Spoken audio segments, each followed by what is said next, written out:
nosotros vamos a tratar de hacer una mirada, una lectura de Fratelli Tutti, hermanos todos, hermanas todas. El subtítulo de Fratelli Tutti de esta carta encíclica es sobre la fraternidad y la amistad social. Ese es su subtítulo, ¿no? Y me gustaría decir algo de cómo Francisco por ahí se concibe a sí mismo, ¿no? Lo hemos escuchado alguna vez decir que él es un hombre de pensamiento incompleto. ¿Qué quiere decir? De un pensamiento que se abre a otros pensamientos, y esto es muy importante.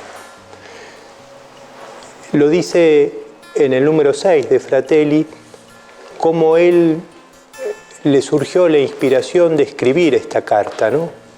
Dice, si en la redacción de Laudato Si tuve una fuente de inspiración en mi hermano Bartolomé, el patriarca ortodoxo, que propuso con mucha fuerza el cuidado de la creación, en este caso me sentí especialmente estimulado por el gran imán Ahmad Al-Tayed, con quien me encontré en Abu Dhabi para recordar que Dios ha creado todos los seres humanos iguales en los derechos, en los deberes y en la dignidad, y los ha llamado a convivir como hermanos entre ellos. En el origen de Laudato Si, la carta acerca del cuidado de la casa común, de esa escucha que se nos invita a hacer del grito de la tierra y el grito de los pobres, está este diálogo con Bartolomé. Y en este caso es este diálogo con el imán Ahmad Al-Tayed. Cuando uno ve un poquito el ciclo de conversatorios que vamos a ir haciendo, nos vamos encontrando con personas de procedencias distintas, de pensamientos por ahí distintos, pero ese es el desafío de Fratelli Tutti. Y si uno arranca con humildad de decir, bueno, yo no tengo toda la verdad, no soy dueño de la verdad, sino que caminamos juntos en su búsqueda, esa es un poco la sintonía que nosotros queremos darle a estos conversatorios. Muchas veces uno arriba a conclusiones diferentes y por ahí nos quedamos en esas conclusiones y nos peleamos, entre comillas, por las conclusiones. Por ahí hay que ir, como decía alguna vez el cardenal Bergoglio en un consejo presbiteral, hay que ir a lo que da motivo a las reflexiones. ¿Cuáles son los motivadores de las reflexiones, de las discusiones? ¿Qué motiva esa búsqueda a la que yo arribo después a una determinada conclusión? Pero por ahí en las conclusiones de algunas cosas estamos con mayores diferencias, pero cuando uno va a los motivadores que me llevaron a reflexionar, a buscar, hay muchos puntos por ahí tal vez de acuerdo, ¿no? De eso tiene que ver también estos conversatorios, donde nos reconocemos hombres y mujeres de pensamiento incompleto, que de alguna manera nos enriquecemos con el encuentro con el hermano, con la hermana. Dos temas de fondo, diría, que marcan la encíclica para que lo tengan por ahí presente. El primer tema es la apertura universal al amor, ¿sí? Y esta no es geográfica, sino existencial, ¿no? Va a decir el Papa en el número 97, hay periferias que están cerca de nosotros, en el centro de una ciudad o en la propia familia. También hay un aspecto de apertura universal del amor que no es geográfica, sino existencial. Es la capacidad cotidiana de ampliar mi círculo, de llegar a aquellos que espontáneamente no siento como parte de mi mundo de intereses, aunque estén cerca de mí. Por otra parte, cada hermana y hermano que sufre, abandonado o ignorado por mi sociedad, es un forastero existencial, aunque haya nacido en el mismo país. Puede ser un ciudadano con todos los papeles, pero lo hacen sentir como uno extranjero en su propia tierra. El racismo es un virus que muta fácilmente y en lugar de desaparecer se disimula, pero está siempre al acecho, ¿no? Esa apertura universal al amor va a estar como un eje vertebrador a lo largo de toda la encíclica. La podemos ir buscando en los distintos capítulos. Y el otro tema de fondo es la dignidad inalienable de la persona humana más allá de toda circunstancia. Y esto es condición necesaria para la fraternidad, ¿no? Hoy estamos conmovidos por una noticia, nos llegan rápido las noticias con los medios, de un grupo importante de inmigrantes que murieron asfixiados en un camión intentando pasar una frontera. Nos conmueve, ¿no? La dignidad humana más allá de toda circunstancia. Tomando este tema, muy sensible para el Papa, dice así: para colmo, en algunos países de llegada los fenómenos migratorios suscitan alarma y miedo, a menudo fomentados y explotados con fines políticos. Se difunde así una mentalidad xenófoba de gente cerrada y replegada sobre sí misma. Los migrantes no son considerados suficientemente dignos para participar en la vida social como cualquier otro, y se olvida que tienen la misma dignidad intrínseca de cualquier persona. Por lo tanto, deben ser protagonistas de su propio rescate. Nunca se dirá que no son humanos, pero en la práctica, con las decisiones y el modo de tratarlos, se expresa que se los considera menos valiosos, menos importantes, menos humanos. Es inaceptable que los cristianos compartan esta mentalidad y estas actitudes, haciendo prevalecer a veces ciertas preferencias políticas por encima de hondas convicciones de la propia fe. La inalienable dignidad de cada persona humana, más allá de su origen, color o religión, y la ley suprema del amor fraterno, ¿no? El tema de la inalienable dignidad humana está también como uno de los ejes de fondo de esta encíclica. Presento a Cecilia, ella es Cecilia Inés Avenatti de Palumbo, creyente cristiana, casada con Lucio Palumbo y mamá de Juan Bautista, profesora y licenciada y doctora en letras por la Facultad de Filosofía y Letras de la UCA. Desde su graduación, en 1984, se ha dedicado a la enseñanza e investigación en estética y al diálogo entre literatura y teología. Actualmente se desempeña como profesora titular ordinaria de estética en la Facultad de Filosofía y Letras y en la Facultad de Teología. Desde 2020 ha desarrollado 4 cohortes del curso Cruz de Luz: la sabiduría en la experiencia de los hogares de Cristo, teología, filosofía y poesía, para hacer puentes entre el saber práctico y el saber teórico. Cecilia fue mi profesora de algunos proseminarios en la facultad, y cuando veía ahí me anotaba en el proseminario. Que así es una alegría estar aquí, compartiendo con ella. Y bueno, Pedro es un amigo, Pedro Vallacasal es párroco de Nuestra Señora de la Esperanza, aquí en Puerto Madero. Vive allí, especialmente en la capilla de Rodrigo Bueno, la capilla Cacupé, allí. Es licenciado en Teología, profesor en Teología en la UCA y en el Instituto Superior de Enseñanza de Nuestra Señora de la Paz, ¿no? Y es un hombre muy sensible al dolor y especialmente de las hermanas y hermanos que están en la calle, ¿no?, con adicciones. Cecilia y Pedro de alguna manera nos van a aportar una mirada más teologal, ¿no?, de la encíclica a partir de estos 2 primeros capítulos que se titulan Las sombras de un mundo cerrado en el capítulo 1 y el capítulo 2, Un extraño en el camino. El capítulo 1 es muy extenso y lleva este terrible nombre, que Las sombras de un mundo cerrado. Cuando hablé con Gustavo le dije: me diste el infierno. Y a Pedro le diste al buen samaritano. La buena noticia. ¿Qué hago yo con esta? Esta es una descripción realmente del mundo que vivimos.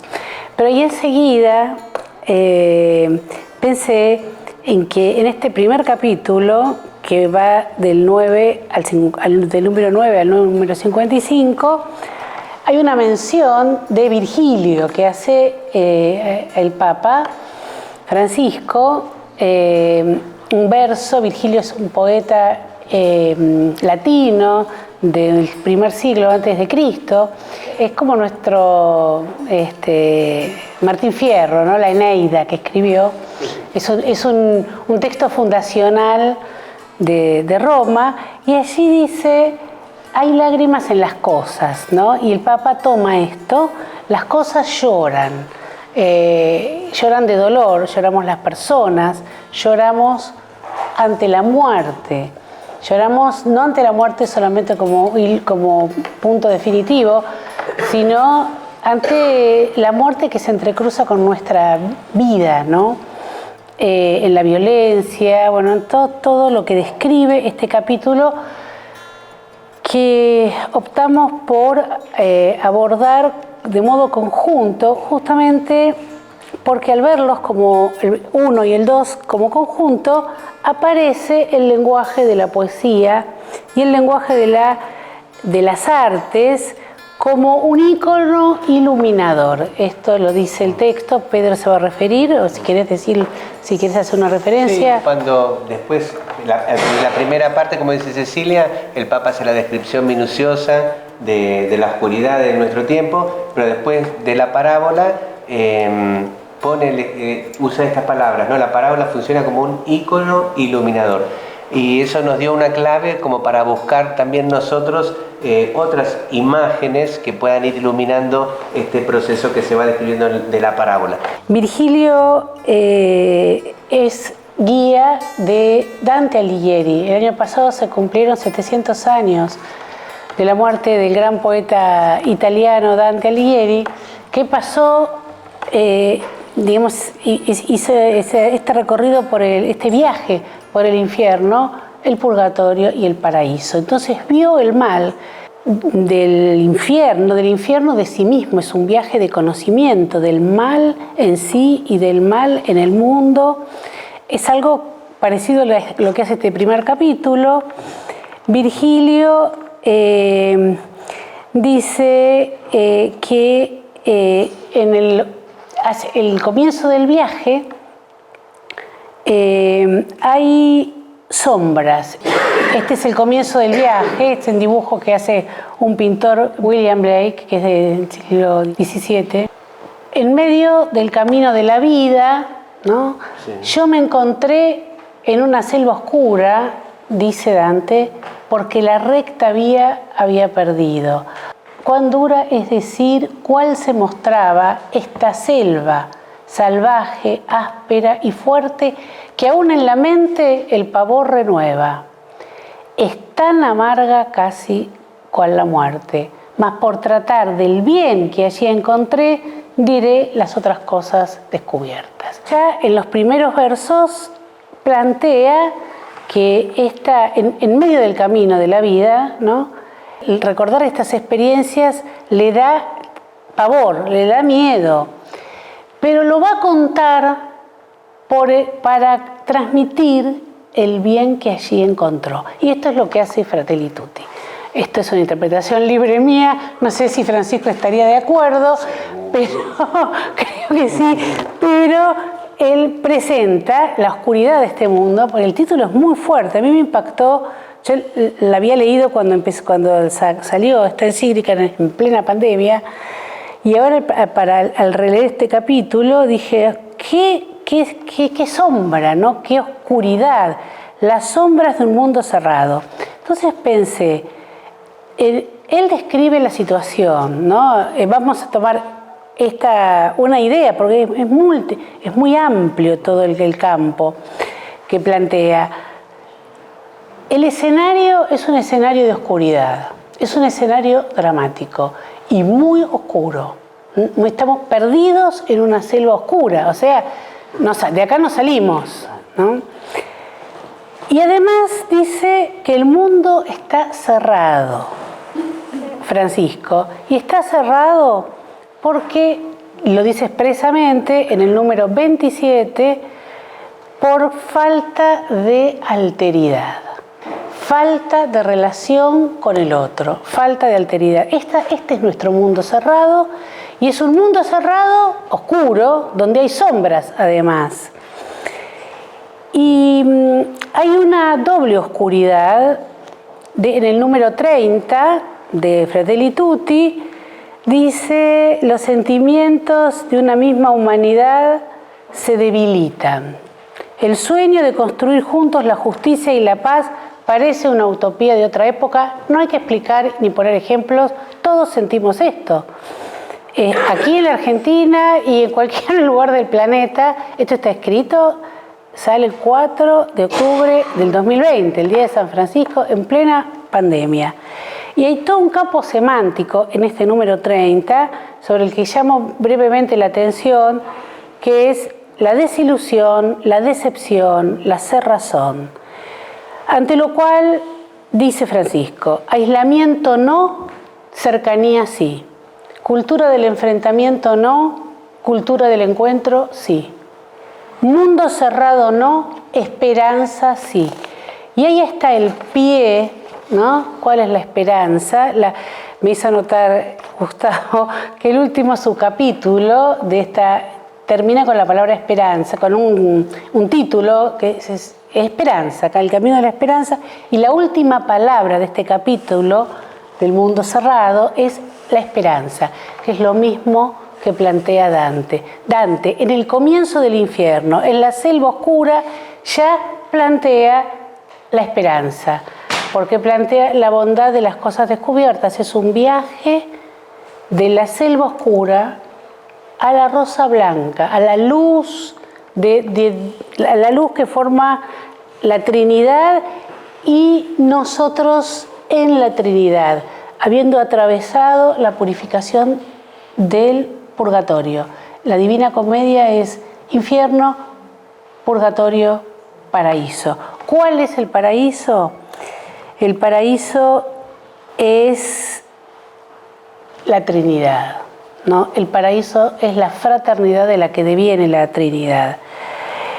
Quiero decir algo más sobre el texto antes de continuar. Hay lágrimas en las cosas, ¿no? Está en el número 34.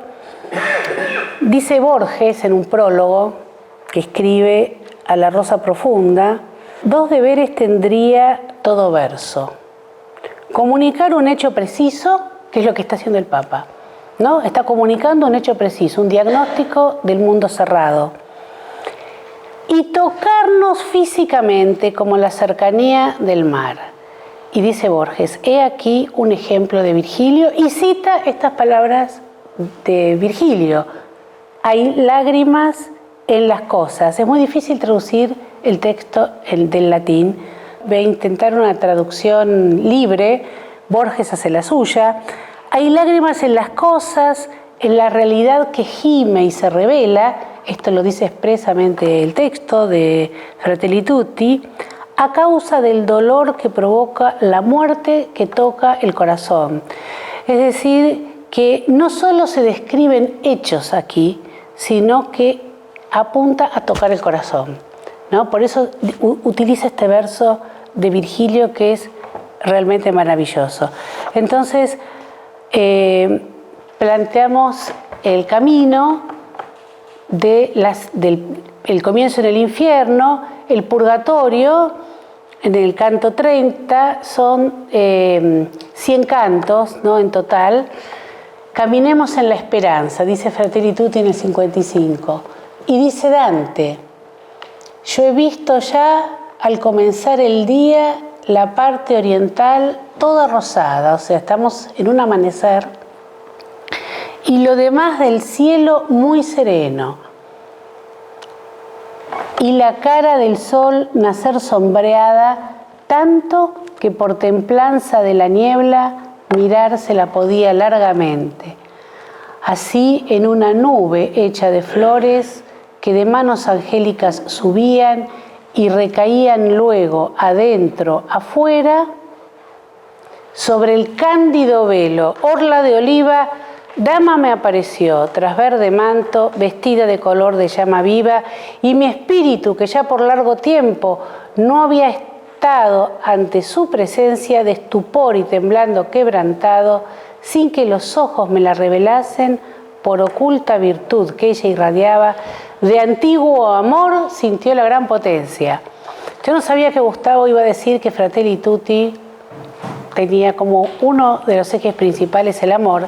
Él se encuentra, aquí podemos ver la imagen, con Beatriz. Es la audacia de la alteridad, es la mirada del encuentro con Beatriz en la cima del purgatorio, después de haber atravesado todo el infierno, donde él reconoce que nada de lo humano me es ajeno, todos esos pecados están en mi corazón, y su salida es salir hacia el otro, ¿no? Caminar. ¿En qué consiste caminar en la esperanza que propone esta lectura teologal, ¿no? Pedro va a explicitar mejor después la diferencia entre teológico y teologal, ¿no? Yo simplemente les anticipo que lo teologal tiene como contenido a Dios mismo, es Dios que se manifiesta, pero aquí se manifiesta en una forma de mujer, en el amor de Beatriz, que es la mujer que lo mira y lo purifica con su mirada. Por eso, en el paraíso, con forma, digo, de Cándida Rosa, acá ya llega al paraíso, Virgilio lo acompaña a Dante todo el infierno y todo el purgatorio, y en la cima, cuando la encuentra Beatriz, Virgilio deja a Dante en manos de Beatriz, que lo lleva por el paraíso. Y entonces ve a los santos con forma de rosa luminosa, bebiendo de la luz de Dios. Se me mostraba la milicia santa a la que Cristo desposó en su sangre. Todos sus rostros eran llama viva, las alas de oro y lo demás tan blando que nieve alguna a tal extremo llega. Oh mujer, en quien vive mi esperanza. Aparece otra vez la esperanza. Y que para salvarme consentiste que quedara tu huella en el infierno. En tantas cosas como tengo vistas de tu poder y tu benevolencia, reconozco la gracia y el estímulo.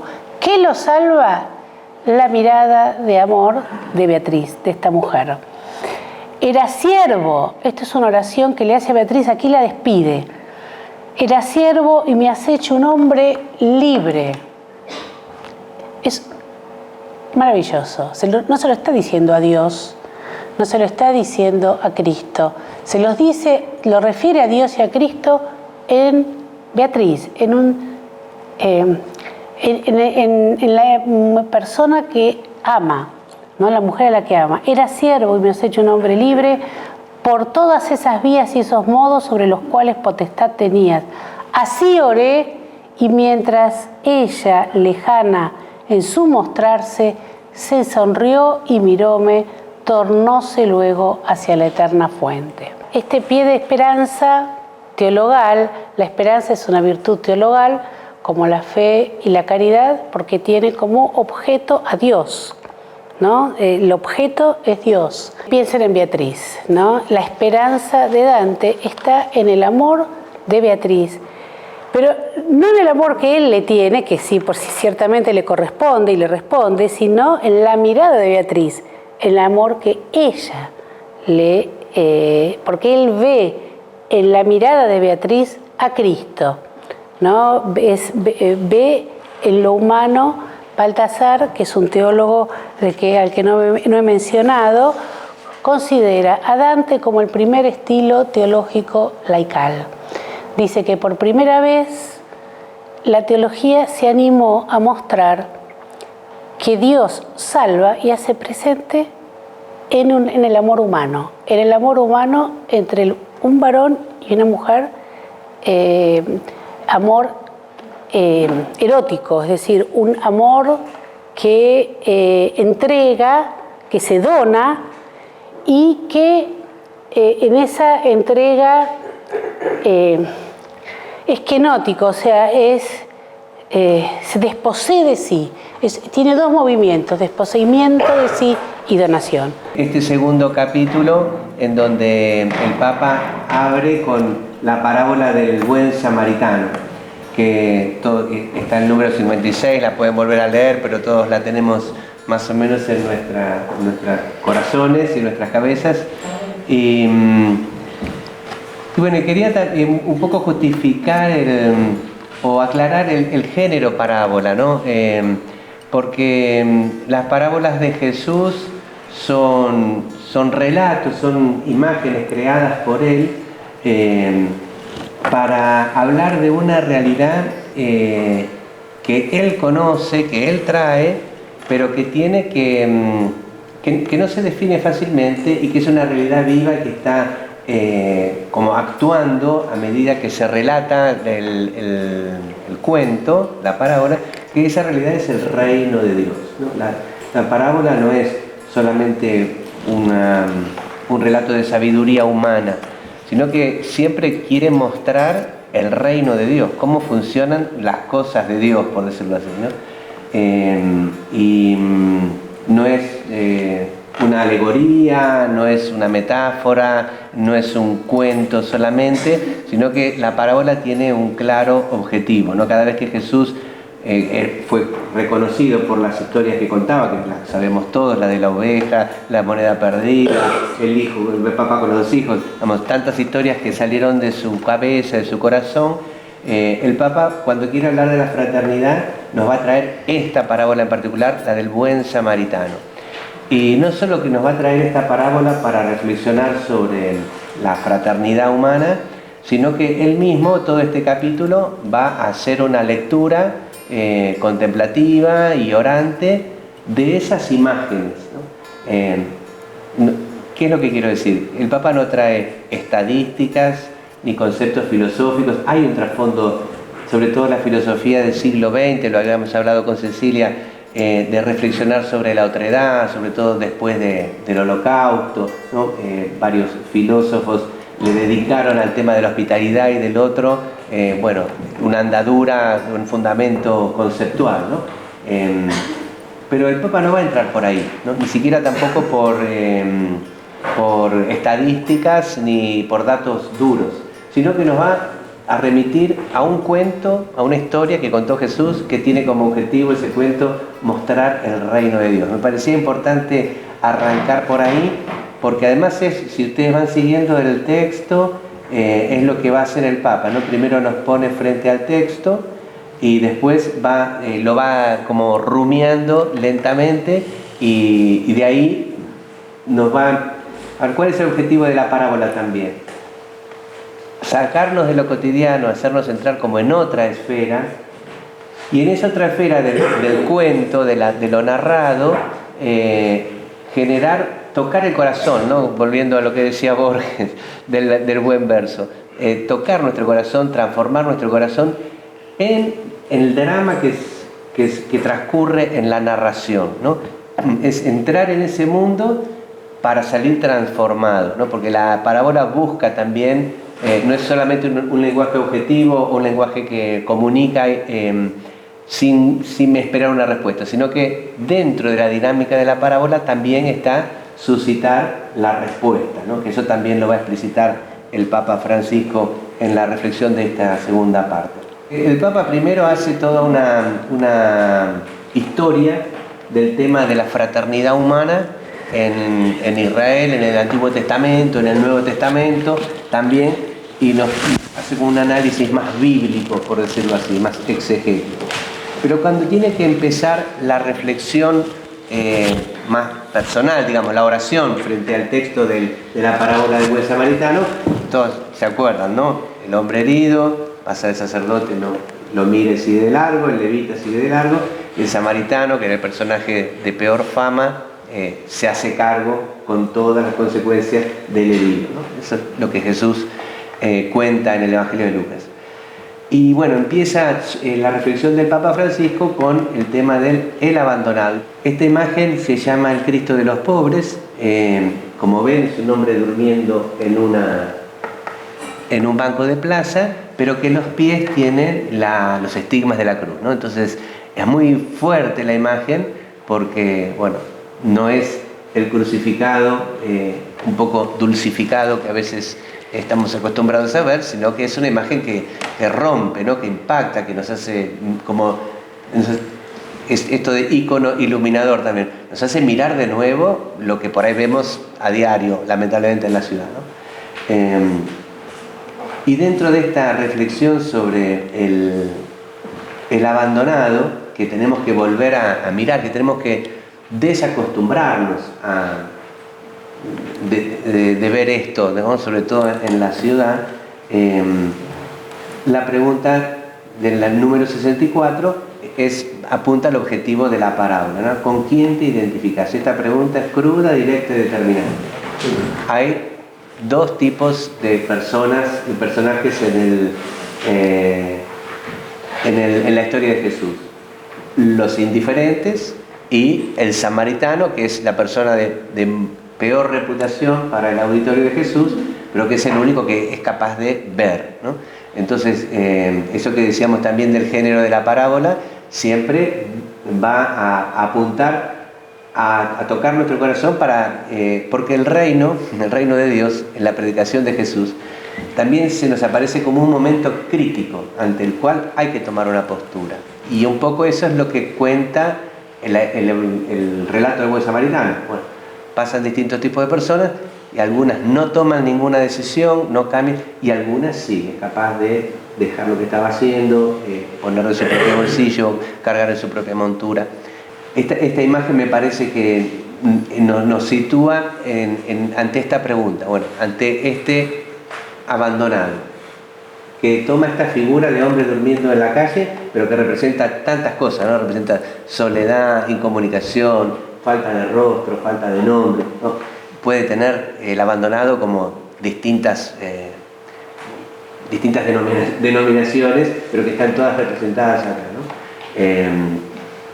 Bueno, ¿cuál es el desafío que nos plantea la fraternidad universal, ¿no? El número 67, por ahí voy a leer un poquitito, porque me parece importante. El Papa dice, si quieren lo pueden seguir en sus textos: esta parábola es un ícono iluminador capaz de poner de manifiesto la opción de fondo que necesitamos tomar para reconstruir este mundo que nos duele, ¿no? Refiriendo también a la primera parte. Ante tanto dolor, ante tanta herida, la única salida, acá el Papa es bastante terminante, ¿no? La única salida es ser como el buen samaritano. Esto que decíamos, que no pareciera haber caminos alternativos, ¿no? Este es el camino que nos muestra la parábola. Para seguir inmediatamente, toda otra opción termina o bien del lado de los salteadores o bien del lado de los que pasan de largo. Es un texto que es como un filo de un cuchillo, ¿no? Divide las aguas y dice, bueno, este es el camino, el número 65. Este es el camino, el que tomó el buen samaritano.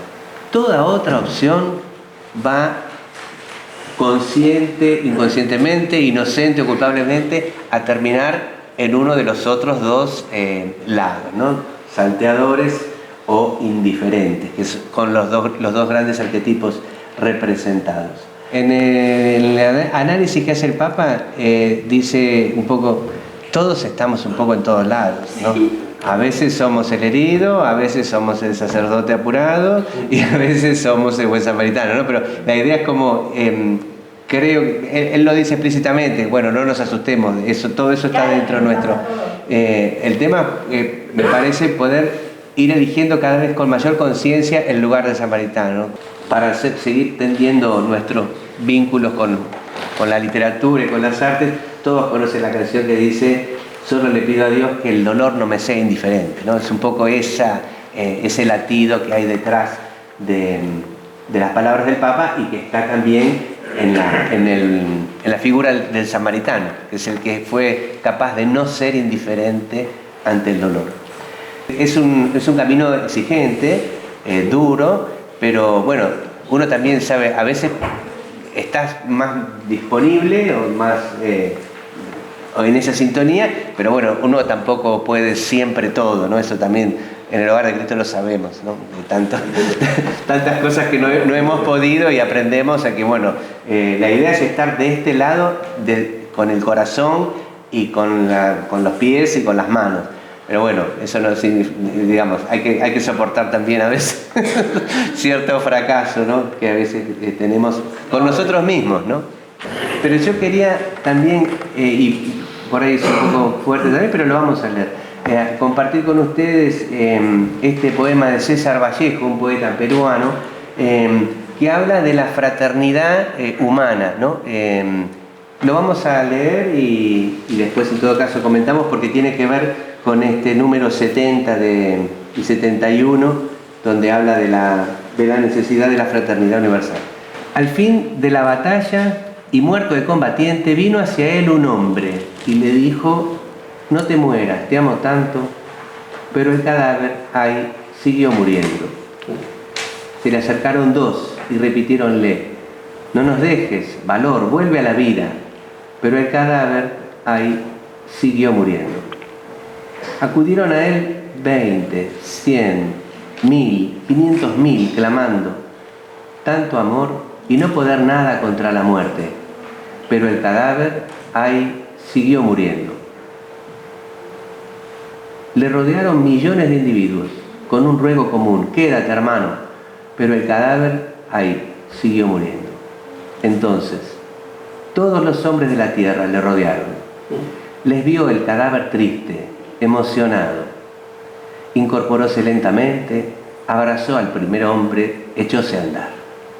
Es precioso, ¿no? La fraternidad, cuando llega a ser universal, según el poeta Vallejo, logra el milagro, ¿no? de devolverle la vida al que estaba muerto. Cuando iban de a uno, o cuando iban de a muchos, pero no eran todos, en el poema no funciona, ¿no? Pero este último verso, cuando todos los hombres de la tierra rodean a uno para ayudarlo, bueno, se produce el milagro. Un poco también lo vivimos en los hogares de Cristo, que ponemos como muchos, tiene que ser muchas manos a veces para ayudar a una sola persona a dar un pequeño paso, ¿no? Pero si no está la psicóloga, si no está el acompañante par, si no está el hogar, si no está... Bueno, esa persona no puede dar, aunque sea ese pequeño paso, hacia la vida, ¿no? Hacia la resurrección. El poema de Vallejo es precioso, ilumina también la tarea que hacemos, pero todavía está puesto en el nivel horizontal, digamos, ¿no? Es la fraternidad humana la que produce el milagro. Acá no aparece nada teologal, ¿no? Y acá volvemos a lo que decía Cecilia, ¿qué es lo teologal? Es la acción de Dios, ¿no? Que, a ver, un primer paso es tomar esta conciencia de solidaridad como la que nos muestra el poema, el Papa refiriéndose a la parábola. La narración es sencilla y lineal, pero tiene toda la dinámica de esa lucha interna que se da en la elaboración de nuestra identidad, en toda existencia lanzada al camino para realizar la fraternidad humana, que es lo que estamos compartiendo, ¿no? Lo difícil que es y a veces las luchas internas que genera esta palabra. Puestos en camino nos chocamos indefectiblemente con el hombre herido. Pero repitiendo lo que veníamos escuchando antes, la inclusión o la exclusión de la persona que sufre al costado del camino define todos los proyectos económicos, políticos, sociales y religiosos. Este número me pareció importante, ¿no? Porque es este tema de la inclusión del que está al costado del camino. En el poema era la figura del muerto, pero bueno, podemos llamarle que está al costado del camino, define los proyectos, ¿no? Y después hay un tema que a mí me gusta mucho y que le voy a poner algunos nombres propios, que es, lo podríamos definir así junto con César Vallejo.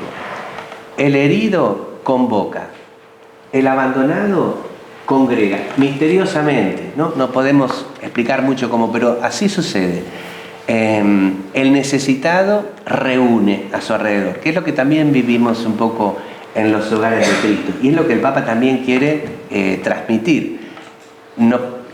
Nuestro desafío es hacer que el herido, el abandonado, el roto, sea el lugar de encuentro y donde se borran las diferencias, ¿no? Porque es lo que va a decir en este punto, en el 71, en el 70, ¿no? Es notable cómo las diferencias de los personajes del relato quedan totalmente transformadas al confrontarse con la dolorosa manifestación del caído y del humillado. Ya no hay distinción entre habitante de Judea y habitante de Samaria. No hay sacerdote ni comerciante, simplemente hay dos tipos de personas: las que se hacen cargo del dolor y las que se inclinan reconociendo, y las que distraen su mirada y aceleran el paso. O sea, en el relato de Jesús, el hecho de que el que se porta bien, el que mira al herido, sea samaritano, no es algo menor, porque era la persona que su mismo pueblo despreciaba, ¿no? Entonces Jesús está poniendo virtudes en una persona despreciable, por decirlo así, para su pueblo. Pero ¿qué es lo que hace? ¿Qué es lo que borra la diferencia? La necesidad del herido, ahí al costado del camino, ¿no? Y yo decía que quería ponerle rostro porque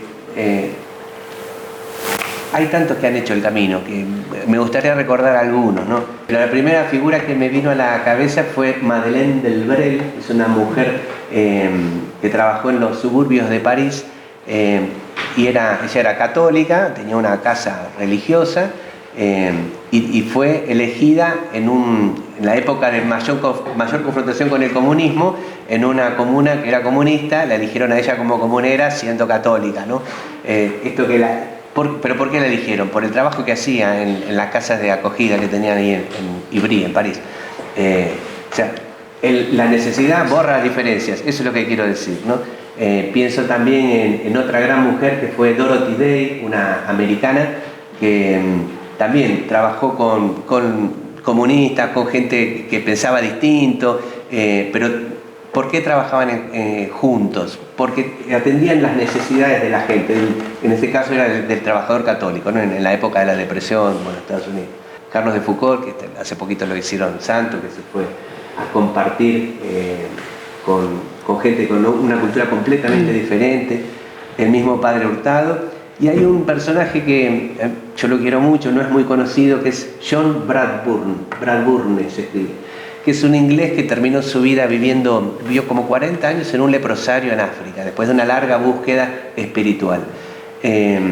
Pero la atención de los leprosos hizo que se borraran otras diferencias que lo podían haber alejado, bueno, de una cultura que no era la suya,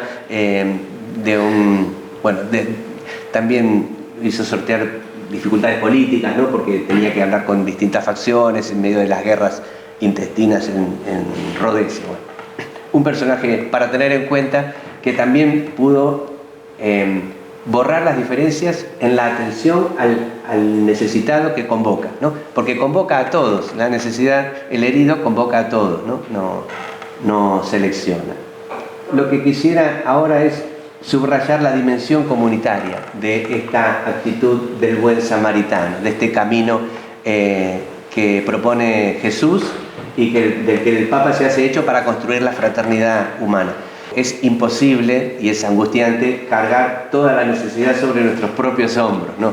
Esto es un camino comunitario y tiene que ser cada vez más comunitario. Porque además es el amor de la comunidad, eso lo experimentamos también en la familia grande, el que muchas veces devuelve a la persona su dignidad, ¿no? De sentirse en familia, y es algo que tiene que circular, que no se circunscribe a lo individual, sino que se inscribe en algo más grande, en algo más grande. Eso que en el hogar de Cristo se llama estar en el medio campo y patear la pelota a los distintos lugares. Bueno, es eso, ¿no? Trabajar en red, trabajar en comunidad, en comunidades, en la atención al más necesitado, ¿no? En el número 78 el Papa dice así, ¿no? Es posible comenzar de abajo y de a uno, pugnar por lo más concreto y local hasta el último rincón de la patria y del mundo, con el mismo cuidado que el viajero de Samaria tuvo por cada llaga del herido. Busquemos a otros y hagámonos cargo de la realidad que nos corresponde, sin miedo al dolor o a la impotencia, porque así está todo lo bueno que Dios ha sembrado en el corazón humano. Es clara la propuesta del Papa. Dice, es posible, ¿no? Frente a un diagnóstico inicial bastante desalentador sobre el mundo y las condiciones actuales de la sociedad y la contradicción entre los avances técnicos y los retrocesos en lo humano. Bueno, acá la afirmación va camino a la esperanza, ¿no? Es posible hacerlo cada día, desde abajo y de a uno, ¿no? Así, siempre me acuerdo eso que le preguntaron a la Madre Teresa, ¿cómo hiciste para hacer todo esto tan grande? No sé, si yo empecé un día con uno y otro día eran dos, después fueron miles, ¿no? Bueno, y eso también es una experiencia que muchos de nosotros podemos tener. ¿Cómo hiciste? No sé, no hay un plan, hay una orientación de la vida. Y por eso también, eso es lo que quiero destacar con el tema de la imagen y de la narración y de estas imágenes poéticas.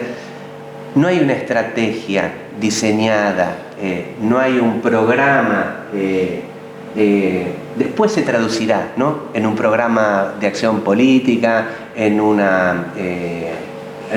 organigrama, ¿no? Se tiene que traducir para que funcione. Pero la conversión primera, el dejarse tocar, está en el corazón, ¿no?